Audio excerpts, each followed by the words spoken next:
então a palavra para o Dr. Rodrigo para a resposta aos questionamentos. Eu vou começar pela última, né, que acho que ela leva a todas as respostas das demais. O seu Vitor perguntou se no caso pelas alterações do clima, a palavra de ordem seria para a destruição das nascentes. Eu acho que o que eu demonstrei nas propostas é que essa é a visão. Durante os últimos 100 anos, a nossa região destruiu, né? Ou seja, qual era a política? Né? A política era retirar florestas para plantio, né? Plantio do ciclo do café, depois do ciclo da cana, depois do ciclo, agora tem áreas aí na APA de Souza com plantações de eucalipto, que eu disse que nós temos que rever esse tipo de ocupação do solo agrícola. Então, eu acho que a ordem do dia efetivamente seria essa. O plano de macrometrópole, que foi a primeira pergunta do Josias, é o seguinte: o plano de macrometrópole ele foi solicitado como um diagnóstico, né? A macrometrópole, como foi mostrado ali, ela pega a região de Campinas, do PCJ, Grande São Paulo, Litoral e da região do Paraíba. Bom, o plano de macrometrópole ele foi concebido, foi um estudo que foi apresentado até uma audiência pública no ano passado, ele finalizou ano passado. Ele foi concebido para um estudo de quais seriam os arranjos institucionais possíveis de obras para se conseguir um volume estimado de água para dobrar a nossa capacidade de água até, se não me engano, acho que é 2035. Esse estudo, a meta dele é assim, como conseguir 60 metros cúbicos de água, mais ou menos era a ideia. A falha que nós temos apontado, temos observado no plano de macrometrópole, é que ele trabalha basicamente com arranjos de transposição, como a última pergunta que foi feita do Paraíba, trabalha com a questão de novas construções de barragens, né? Mas ele não tem um viés conservacionista, ou seja, não há uma colocação, né? E a gente precisa trabalhar com a academia nossa, né? Com as universidades, para estabelecer como é que a gente consegue um parâmetro numérico de eficiência. Eu recuperei uma nascente, qual é a volumetria que eu tive de aumento de produção de água com aquele trabalho de recuperação daquela nascente, daquela encosta, daquele topo de morro. E a partir daí equacionar e discutir o que é melhor, fazer a conservação dessa área de mata ou construir grandes sistemas adutores, grandes reservatórios que vão envolver custos de desapropriação, barragens, impactos socioambientais consideráveis. Essa equalização o plano não trabalhou, né? Então ele foi deficitário.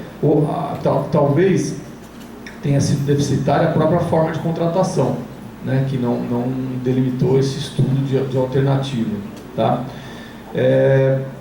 Isso entra na questão aí que eu falo na questão que a Rosemary perguntou aqui, da produção de água capital, se eles não deveriam cuidar melhor. Tal. Nessa discussão da renovação da outorga de Cantareira, nós instauramos um inquérito civil, que é um instrumento jurídico pelo qual o Ministério Público coleta informações. Esse inquérito civil foi instaurado pelo GAEMA de Piracicaba, em conjunto conosco aqui de Campinas, e dos levantamentos que nós estamos levantando é que a Sabesp tinha, uma das condicionantes da outorga de 2004 era a recuperação e proteção de mananciais. A Sabesp apresenta numericamente diversas números lá de recomposição que eles fizeram, mas eu não tenho agora esse dado de cabeça, mas o número que nós levantamos é inversamente proporcional à necessidade que se demonstrou aqui. Se nós formos na região Bragantina, na região ali, Bragança Paulista, Piracaia, nós estamos tendo um problema enorme de usurpação do solo irregulares na beira da represa.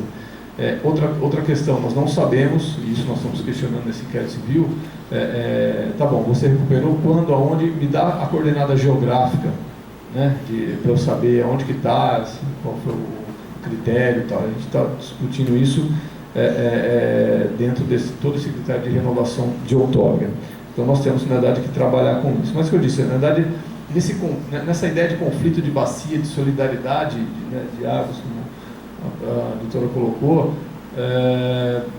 Eu acho que nós temos logicamente que fazer a crítica sobre o que foi feito nas condicionantes, mas nós temos que fazer a nossa lição de casa aqui, né? Eu tenho participado por conta de toda essa discussão de diversos eventos em vários locais, e a gente sempre escuta muita crítica, dizendo, porque a Sabesp quer de 30%. Eu tenho cidade aqui, como eu disse, 200 mil habitantes, com 14% de tratamento de esgoto, perdendo 53% da água tratada.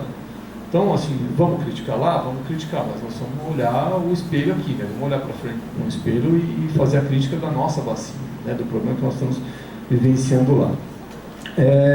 A pergunta do caso, a questão do ordenamento administrativo, se é possível utilizar plano plurianual, lei de diretrizes orçamentárias, para esse planejamento.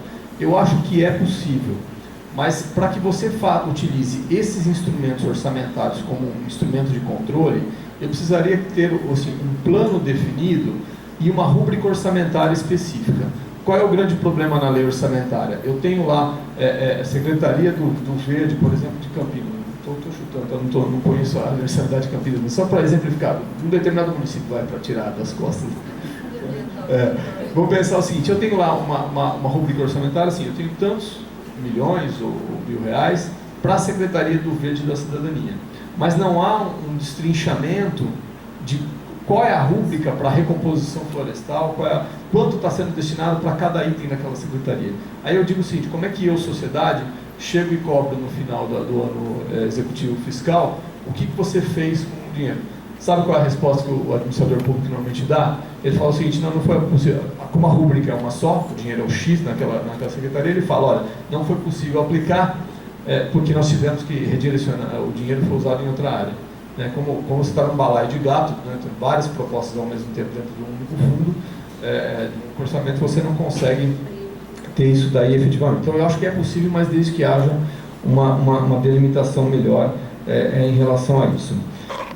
Na questão do orçamento do PCJ, 1% para a recomposição florestal, veja, nós estamos acompanhando o plano de bacias e nós estamos no processo de renovação, de revisão do plano de bacias desde o ano passado. O Comitê PCJ, ele é organizado, e essas reuniões são públicas para quem tiver interesse.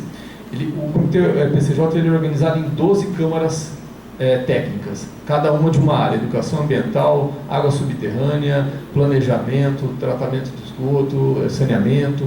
Eles são 12 câmaras técnicas, Câmara Técnica Rural, Câmara Técnica de Recursos Naturais. Se entrar lá no site comitêspcj.org.br, entra lá, câmaras técnicas, tem lá a agenda de reunião.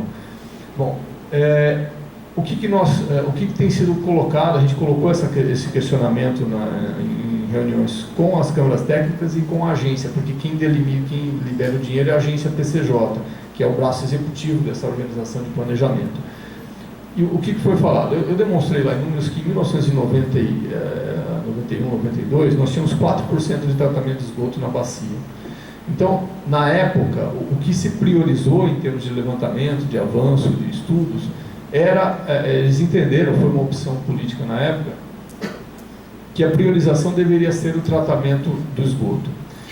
Hoje, a gente pode fazer várias críticas a essa escolha daquela época, né? Mas, assim, é um dos maiores índices de tratamento de esgoto do Brasil, né? E se nós fôssemos, como é que nós passaríamos pela crise hídrica se nós não tivéssemos, por exemplo, Valinhos trata o 100% do seu esgoto urbano e ele está a cerca de 1 km, 800 metros, a água sai da estação de tratamento de esgoto, percorre o córrego Pinheiros e desemboca no Atibaia. 800 metros, 1 km para baixo, está a captação da água de Campinas. O que aconteceria se Valinhos não tivesse tratado 100% do seu esgoto? Né? Quando você tinha agora uma vazão que era para estar em 30, 40 metros por segundo, terça-feira chegou a 5 metros por segundo na captação de Campinas. Você estaria praticamente recebendo o esgoto não tratado de Valinhos para ter que pegar e retratar, né? O famoso reuso da água que nós estamos falando. Veja, então, aquela opção talvez tenha sido a melhor naquela época. E hoje, o que nós estamos discutindo e tratando com a agência e dentro das câmaras técnicas é que nós precisamos reverter essa posição. E aí vem uma questão do que nós estamos fazendo, né? Como que o Ministério Público está tratando isso. Quando nós nos aproximamos dessas câmaras técnicas e começamos a acompanhar o que estava sendo feito no plano de bacia, O diagnóstico foi assim, olha, existem muitos planos, existem muitas informações, mas existe uma deficiência de ações. Essa questão que eu coloquei das áreas de recarga, do reflorestamento de áreas de recarga, é uma delas. Assim, você tem o diagnóstico, você sabe onde estão, mas você não tem a destinação financeira e um projeto efetivo para isso. O que nós fizemos então? Nós começamos a montar projetos conjuntos entre o Ministério Público e a agência BCJ, para, a partir desse diagnóstico, concentrar esforços para que algumas dessas regiões se tornem planos pilotos, né? Para que a gente consiga entender e aprender como é que você faz a recuperação de uma bacia hidrográfica, ou seja, de uma micro bacia de abastecimento público, né? De uma área de manancial de abastecimento público, de uma forma organizada. Porque nós, por incrível que pareça, nós não temos expertise, não temos experiência nessa área. Existem uma série de vertentes, uma série de questões que precisam ser equacionadas, né? E aí, dentro de uma linha, uma pergunta, entrar numa pergunta que foi feita para a doutora disse, que assim, eu tenho barreiras, por exemplo, para vencer o seguinte: eu posso pôr dinheiro público da Prefeitura de Compensação Ambiental numa área particular, sendo que, por lei, aquele proprietário rural não tem que recuperar aquela área de APP, por exemplo, né? Eu posso fazer essa operação consorciada de interesses, né? Aí eu vou fazer, tá, tudo bem, quem vai plantar? Quem vai cuidar? Quem vai fazer a cerca? Né? Como eu vou dimensionar esses custos?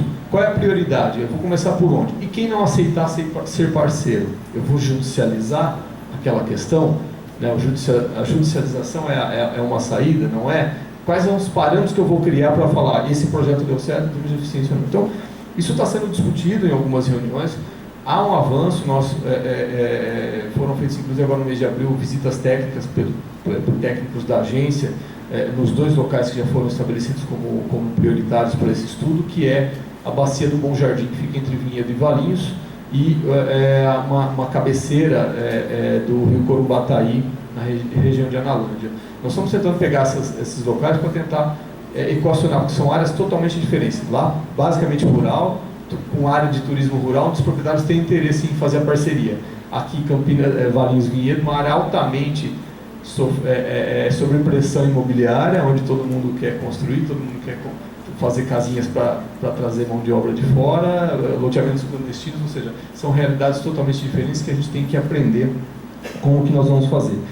E dentro dessa ideia, o que nós estamos pedindo à agência, isso está sendo estudado, é que haja uma destinação maior de recursos para essas áreas de recuperação. Mas há um problema sério e que a gente tem que pensar. Na atividade nossa pelo Ministério Público, isso é uma coisa relativamente comum em vários municípios, quando a gente tem que fazer compensações ambientais em taxas, em acordos de particulares, que é aquela barreira, teoricamente, do uso do dinheiro público numa área particular não existiria, porque seria particular usando o dinheiro numa área particular, a gente se depara com uma falta de planejamento municipal da onde essas áreas têm que ser plantadas, né?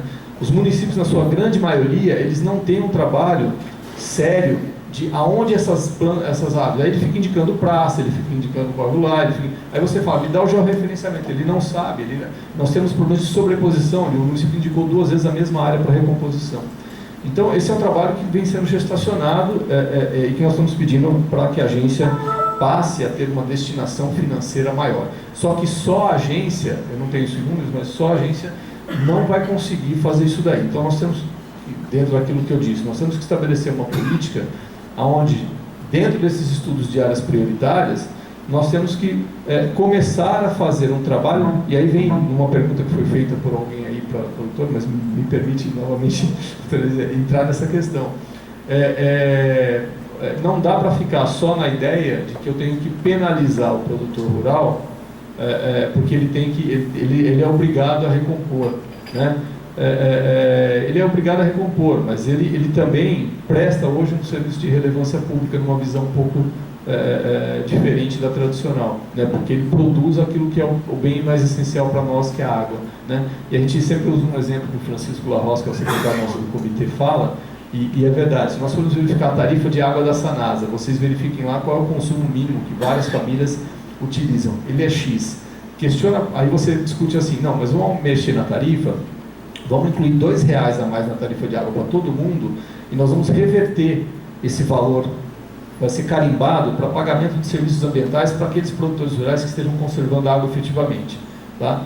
Aí todo mundo fala, mas você vai gerar uma comoção, você vai mexer na tarifa de água, você vai tal. Tudo bem, ótimo. Aí chama esse mesmo cidadão e pergunta assim, quanto você paga de mínimo de consumo de água? Normalmente é 10 metros cúbicos. Eu pago R$12, R$10, R$13. Tá, quanto você põe de crédito no seu celular pré-pago? Quanto você gasta de telefonia por mês? Né? E quanto você paga? Não estou dizendo que isso é certo ou errado, não estou valorizando moralmente, eu estou dizendo que assim, isso tem que ser discutido socialmente em termos do que nós queremos. Né? Porque assim, os projetos que estão dando certos hoje, né, são que a gente conhece, o exemplo sempre de Nova York, né? Nova York, há anos atrás, além da história da adutora, o que eles fizeram? Ao invés de eles construírem grandes represas em que iam gastar bilhões, eles foram para as áreas de mananciais e gastaram 1/8, 1/7 do valor que seriam gastos em represas para compraram áreas ou fizeram parcerias com os produtores rurais e pagam para eles conservarem aquelas áreas de produção. Essa é uma discussão nova, tem sido pauta do dia em diversos encontros, inclusive com a área rural, mas que nós precisamos pensar isso daí. Talvez seja a hora de fazer uma parceria com esses produtores rurais para que eles avancem. Por isso que eu disse aquela ideia de pegar e se construir agora o CAR e o PRA nessas áreas prioritárias com o auxílio do poder público. Né? É uma obrigação do proprietário? É uma obrigação do proprietário. Mas se nós fizermos isso de forma organizada, nós vamos ter um ganho ambiental numa área de interesse público, porque é uma área de recarga de água. Bom, acho que todas as respostas. A questão só da parte do sistema de distribuição de água de Campinas, eu sinceramente não tenho conhecimento técnico para dizer se esse sistema é arcaico ou é moderno. O que eu sei dizer que são Campinas, a maioria dos municípios, por exemplo, eles não têm uma setorização da água por regiões, eles não têm controle efetivo de pressão, eles não têm formas de distribuição mais organizadas. Eu sei que a Sanasa tem, porque a gente já andou conversando isso com eles, e o que isso implica? No momento de racionamento, se eu não tenho válvulas de controle de pressão na rede, o que acontece? É o problema que todo mundo fala. Por que não pode ter racionamento? Porque a hora que a água volta, não tem controle de pressão, ela chega e estoura os canos que estão há anos sem manutenção. Se eu não tenho setorização, como é que eu faço esse racionamento por região? Né? E isso a maior parte dos municípios da bacia não tem. Né? Não tem aí um conhecimento técnico para explicar, para tecer uma consideração, porque o que a gente sabe é que a gente está pedindo para que os municípios façam essa setorização, como tem aqui em Campinas, controle de pressão e tudo mais, que possam melhor gerenciar nesses momentos de crise. Tá? Espero que tenha aí compreendido todas as respostas. Obrigado.